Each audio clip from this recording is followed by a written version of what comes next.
Jason Brown, you there? Check, check. Can you hear me? Yes, good. Loud and clear, brother. Loud How you and doing? clear. Welcome to the How DJ you Cisco doing, Radio Show. Good, and yourself? Thank you, man. Thank you. Glad to be here. Glad to hear the track going off, man. I like that song. What's the name of that song? That is called Epoch, and that's by a young man named More For Us, and he's out of the Matrix LLC camp, and he has hundreds of more songs like that. Man, that was some heat right there. Yes. Okay, I'm going to let you hear all his music after this. But right now, man, it's about you, brother. What's up? Hey, man, everything's up these days. Glad to be on the DJ Cisco show for one. Thank you. Now, this is your interview, but I know you get this all the time, brother. We must talk about your granddad. Mm-hmm. All right, cool. Yeah. So, let's take it back. Let's take it back to the beginning. I'm going to ask you a few questions about the late great James Brown, and then we're going to get into you. Can you take it to the beginning? Where was he born? Because people are thinking several things, but I want to hear it from the horse's mouth, the family. Where was the late great James Brown born? Yeah, granddaddy, he was born in Barnwell, South Carolina, just, out in the woods. Okay. Country, old, young black family. Gotcha. They didn't have a poor black family at that, so yeah. Just out in the middle of nowhere, pretty much in a shack. And wow. And just like I said, in the country in Barnwell, South Carolina, and then they later moved to Augusta, Georgia. Okay, so they later moved to Georgia. Okay, got you. Right, so South Carolina, there you go with those bragging rights. Yeah, definitely. Yeah, so tell us a little bit about his not early childhood. When did he get into entertainment? Well, I know that he was always into music as a child. Okay. And he grew up in a brothel, and wow.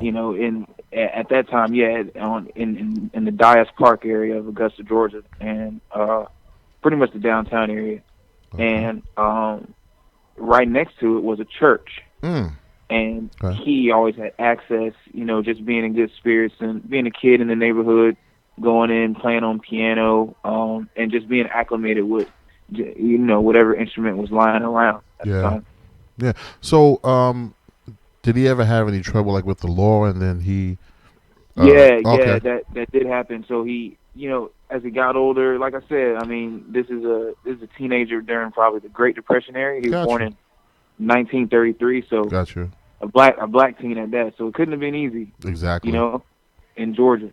But he did end up going to jail for a few years just for for a few petty theft things like stealing cars or stealing clothes or small things like that. And he ended up getting kind of like adopted or brought in by a family friend. Okay. Who someone that he met out that was in a choir. Oh wow. That had and so that person later became to be Bobby Bird, one of his right-hand men. Oh wow. In his career. Beautiful. Yeah. So after he got into trouble, he kind of took it serious. Yeah. And pursued that singing career with music. And in prison they gave him a nickname Music Box, so he always kind of had it in him.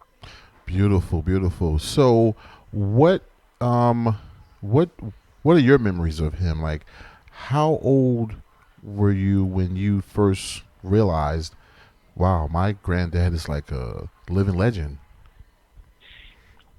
That's a good question, man. I get asked that one all the time. And that was a gradual understanding. Gotcha. Because, like, I would say as far as my youngest would be probably 4 to 5 years old.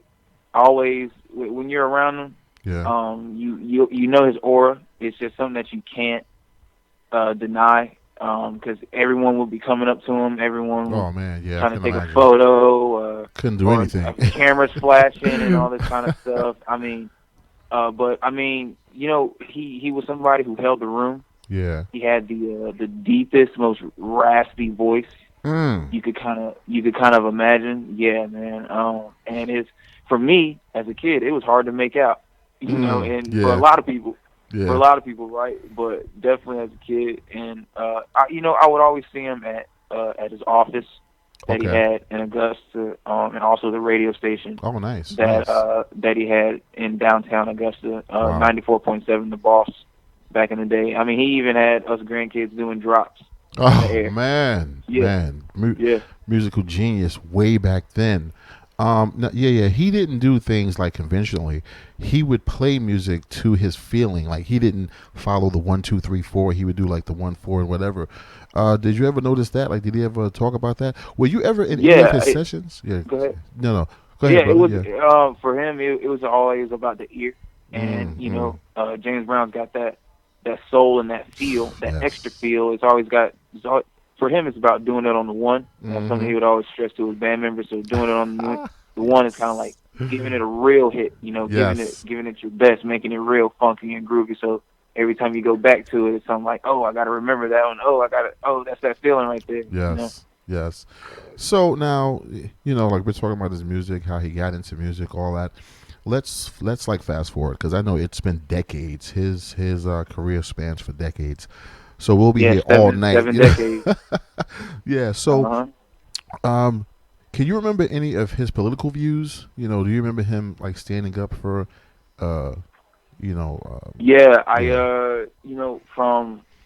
from just growing up and understanding who my own grandfather was as an icon, not as a grandfather. You learn that he was an entertainer that had a lot of power at the time. I mean, this was an entertainer who was meeting the president, several presidents at a time. Wow. And again, this is a black entertainer in the '60s, '70s, and coming from nothing at that. He was a big activist for the soldiers in Vietnam. Oh wow, okay. I know that he flew out to Vietnam, and he was very adamant in doing that. A lot of African American musicians were not going to Vietnam. Yeah. However, he was very focused on it. And he couldn't take the whole crew. Yeah. However, he still made it happen. And there were some weird situations. One story that I read in his book tells how he came into a skirmish. They started performing, started setting up. Okay. And the fight stopped. Both sides ceased just to watch the show. Wow. so Yeah, man. He meant had a lot. that type of power. He knew that the music and the vibe meant a lot, and he probably didn't even expect for them to stop fighting. But that just shows how the change of the scenery needed to happen. Yeah, he changed the feeling, because there were one point where there was like a civil rights movement, and then we had a setback. His song "Say It Loud, I'm Black and I'm Proud" revitalized the civil rights movement at a certain time, and people began to organize again. Right after Dr. King was assassinated. Thank you. That's what I was going to ask you. Like, after Dr. King was assassinated, James Brown and Muhammad Ali, James Brown. He saved Boston that night. Wow. The night of. He had a show that night of. Okay. Dr. King was assassinated. They were going to cancel the show because they didn't want Boston to riot. However, deal was already made. The show had to go on, and instead of James Brown starting a riot, you could see the tension building up. Okay. And he essentially died it down. He said that we as people need to have respect and show that we can have respect for ourselves, and our own people, for Dr. King especially. Definitely. So, now listen, he had the power and the voice at the time. Okay, I'm hearing something that's tapping in the background. It just stopped. Okay, good. Now it's better. All right, yeah. So most like definitely, he was a voice for our people, and he wasn't scared to use it. Based on that, did he ever have any like death threats or anything, or do you know if anybody was like watching him? Because I know like back then the FBI was all over people. There was Well, this. he was close friends with Muhammad Ali. He was around presidents. He was a black figure back in the day. I I know for a fact that he felt that he was getting spied on Oh, at probably times. probably was definitely, yeah. And because being around somebody like Muhammad Ali, who the government tried to put on as a draft dodger. Yes. These are high profile people with power Yeah. that they're going to want to take a look at or always have on the magnifying glass. Got Um, but that's not necessarily to say that it's a certain organization. However, he felt like he was just that important of a person. Got You you. know. Got you. No, I had mentioned the FBI because there was something on Facebook that my friend posted about. It's a it was a project called Contel Pro, where they infiltrated black organizations that try to unite. So I just mentioned that because of that. That's from the DJ Cisco Radio Show. That's not of Jason Brown. Oh, Yes, interesting. Very interesting. yeah, definitely. Look that up. It's called Contel Pro. Hmm. Thank you, Miss Carol Johnson, for posting that the other day. Thank you. Yes. Thank you. So, now we talked about the political side. He was an activist and a great entertainer, super entertainer. Um, Very big on musical education, on yes, education in yes, general, because this is somebody who grew from rags to riches and only had a sixth grade education, so he understood mm, the value yes. of education, Gotcha. um, which later he would have needed when it comes to like litigation and things dealing with paperwork. Yeah, You know, yeah. Got you. Now let's move into something that the DJ Cisco Radio Show must talk about with our listeners: the hip hop side of James Brown. He's like one of the originators. His songs were the most sampled yes, ever, most sampled artist ever, most ongoing. sampled artist ever. Now in the beginning, I remember vividly because I was there. So in the very beginning, people like Marley Marr, um, DJ DJ Red Alert. Everybody was just taking James Brown, looping it and just sampling it, and we just playing it and we buying it, and nobody's even thinking about giving the original artist any money. Can you remember a time where he was like, "Listen, I'm just fed up. I just have to start getting my 10% or just taking these guys to court." Because I think towards the later '90s, go it became something where his camp, people around him, his enterprise oh and his yeah, estate was like, all right, Mr. Brown, it's time to start collecting, or it's time to make a stand, because he understood that it was his music, yes, and he was proud mm, that people were imitating him or using his music. And exactly, um, now I do believe there definitely were a few lawsuits where yeah. he got percentages later on Okay, good, from good. songs that had done really well. And it only matters on the songs that do good. Yeah, exactly. Yeah, Who's going to argue for a right. song that didn't make no money? Um, Exactly. I got to stop saying but I'm just it's like I just want to ask you so much about your Man, granddad, there's but there's a we don't lot have there's all a that lot time. about James Brown. There's really a lot about James Brown. One Of course, one thing that yeah, I would like to do one day is do a mini series, yes, since I have because like a background in film production. So yeah, exactly, because you have your degree in film production, right? yeah, I do. I do from SCAD, Savannah College of Art and Design, a private school in Georgia. Brother, it is only right you must do that documentary. Um, so I had one more question about Mr. Brown. Yes. So now let's fast forward. What age were you when he passed away? I was 16. Oh, okay. And he passed away at Yeah, and 73. he passed away at 73 on Christmas Day. Oh my gosh. Yeah, yeah. Yeah, I it was remember. I Christmas remember. morning. My family, my mother, my stepbrother, my stepsister, my dad. We were all in Mexico at the time. Oh wow. Uh, and so yeah, when we got the news, it was actually on television. I mean, we had a phone call that he wasn't feeling well the day before, but the actual incident or the actual moment Yes. was through televised information, which isn't good. No, I'm sorry to hear that. Yeah, that's not good at all. So yeah, but yeah, it essentially made us tough, and gotcha. it's a day to honor the Godfather for us rather Definitely. than to mourn. Got you. And he was touring up until his last days, right? Yeah, I mean, the hardest working man in show business. He had that name for a reason. Yes. As a matter of fact, if he would not have passed away on Christmas Day, he would have been playing at the B.B. King Hall in New York. Wow. On New Year's. Wow. Great. Okay, cool. So now we have that. What? I know that Mr. Brown had many foundations. Can you just name a few of them?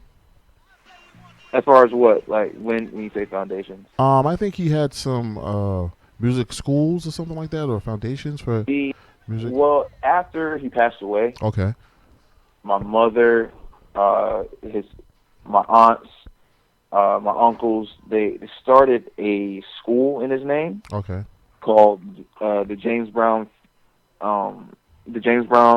Academy of Music Pupils, which in short we call it JAMP, and we teach children from the ages of 4 to 18 nice music theory and how to play instruments through James Brown songs and James Brown rhythm. Okay. So it's something that he he wanted to do, but never had the time. Always had his show going on, but music, like I said, education was his thing, and music was his thing. Beautiful. So combining the two is something that it's kind of like an afterlife dream come true. Okay. Now he's been in this entertainment game for what, 7 decades? You said, or 6 decades? Yeah, he passed away at 73. We'll give him. Well, we just like to say 7 decades. Got you. 7 decades. I know he amassed large amounts of money. So when he passed away, were things taken care of, or is everything okay, or do you guys have? No, he didn't necessarily leave it so organized. At the time, there were a lot of things he wanted to take care of. Okay. But he died of a heart attack, essentially. Yes. And it was sudden because this was a man who was always traveling around the world, and if he got sick, he would get over it, and everybody knew that. Yes. He was one of those tough guys that we're gonna keep going, we're gonna keep working, we're gonna get over that, and he would, So I'm sure he felt like he would get around to it. Yeah. As far as organizing, how he wanted to have a will, or how he wanted to have trust, and how he wanted to donate money after when he passed, and that's something that the family's been going through since the day he's died, essentially, and that was almost 10 years ago. We're approaching that 10-year decade. Hey, so how is that affecting the family? It's a fight that we know we have to do. It's kind of like your birthright fight.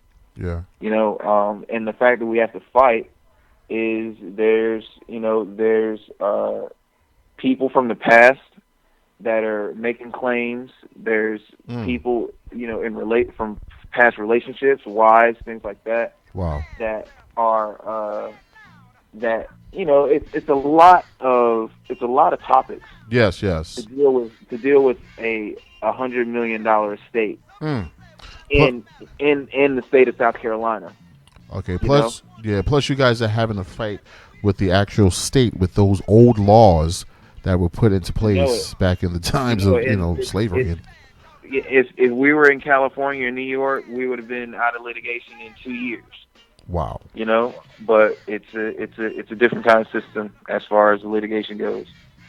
Well, listen, we wish you guys the best of luck on that, and that's going to be another show. That's going to be part 2. Now let's get into the grandson, Jason Brown. Uh-oh. He said, uh-oh. Come on, Nah. What do you mean, nah? Come on, man. Let us know. Man, not too much going on with me. I understand that there's a legacy there. Yes. And I'd like to do what I can to fulfill that and preserve that. Got you. So you have your degree in film production. Right. Yeah, that was my first passion. Like Okay. I would have always liked to be in music, and I feel that I can always jump into music at any time. I Yes. want things to be right. And so when I took on film production, I felt like it would make me versatile. It would help me understand the media. It would help me to understand just a lot that we process as people and see. Yes. And I still make films, music videos, commercials, anything. I'm capable to get it done. Got you. Got you. So you're going to, well, based on that, you're going to do a documentary. Come on, man. You're going to put something together. It'll be only right to honor your Yes, granddad. Yeah. I've got. You know what? We're actually working on a documentary where we've interviewed Kid Capri. Uh-huh. We've interviewed. Oh man. We also interviewed. Oh, you're making me forget now. It's okay. However, but to explain the documentary, it's about the hip hop. Okay. In how James Brown is the forerunner and originator of hip hop. Yes. And so, like I said, after doing Kid Capri, we interviewed. Shout out to Kid Capri. Exactly. One of the best. One of the best. Johnny Gill. Oh, Johnny Gill. We Okay. interviewed Johnny Gill. Yes. And we actually have another interview set up that I can't say yet. Okay. As far as paperwork goes, but we're putting together a sizzle reel for that. Got you. For that documentary, and it's to talk about how James Brown originated hip hop as far as the music and the sampling goes, and we're getting that feel from people who were around that time and were putting that music out there, especially DJs. Well, I was around and I was definitely playing it all, from Top Billin' to Eric B and Rakim. Man, that's when hip hop was hip hop. But yeah, definitely. So, don't you also DJ? I do, man. I've heard some of your sets, brother. Loving, and you know what? House music is my niche. Yes. I love hip hop too. You know, for the most part, you don't want to turn down a gig. You want to have a good time. And you want to get the crowd going and always get the turntables going. Definitely. But you know, hey man, I can't even lie. I was born in Baltimore. Okay. So for some reason, man, I love that house music. Yeah, man. Be more got their own style of house music, but they definitely do. But house music as a whole, the main genres and even the sub genres, just does something to me, man. That's my mainstay also. You know, I started out house DJing and I got into hip hop, but I love some house music. But it's about you. So listen, I heard some of your sets. I'm gonna have some of your sets on my show, man. You got to send me some of that music. I got to let the world hear your blends and your seamless transitions, all of that. Now, listen, James Brown, and you're his grandson, and you're only like in your 20s, right? 26. Got you. So listen, you have a whole life ahead of you, a whole entire life ahead of you, and you're going to have time to, do as many things as your heart desire. Before you leave this earth, what is it one thing that you want to do to make your granddad proud? Man, you know what? That would be to turn his home into a museum. Oh wow, that'd be beautiful. If I could buy the house myself and preserve it, leave it just the way he left it, and make it be a museum. Yes. The way that Elvis has Graceland, we would call it Soul Land. First thing that came to my mind, Soul Land. Ooh. Yep. Man, you better get that trademarked. Hey man, I got good ideas, man. That's a definite. Yeah, so we're gonna have the family on the show in a few weeks. We're gonna do like a part 2 about this, regarding the Brown estate and the Brown family. But is there anything that you want the world to know? Keep dancing. Keep a smile on your face. It'll change your attitude. That's what it's about. play that James Brown music when you wake up, get on up, and you know, that's really it. You know, always keep the groove going, keep the funk going. Got you. Have you ever heard your granddad mention a rapper like out of his mouth? Like he mentioned a rapper's name. Have you ever heard him mention? Oh yeah. Okay. Oh yeah. Wait. Before okay. you say it, let me get this applause button going. All right. Because they're gonna have a big head after this. All right. So, what rapper did the late great James Brown ever mention, good or bad? Always love Snoop Dogg. Are you kidding me? I love Snoop Dogg, man. Wow. Him and Snoop definitely had respect for each other. Wow. Yeah. Beautiful.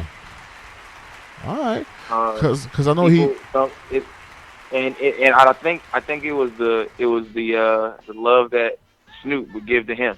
You know, nice. The respect that they got. Because I know James, Mr. Brown, did a song with African Bambaataa back in the days.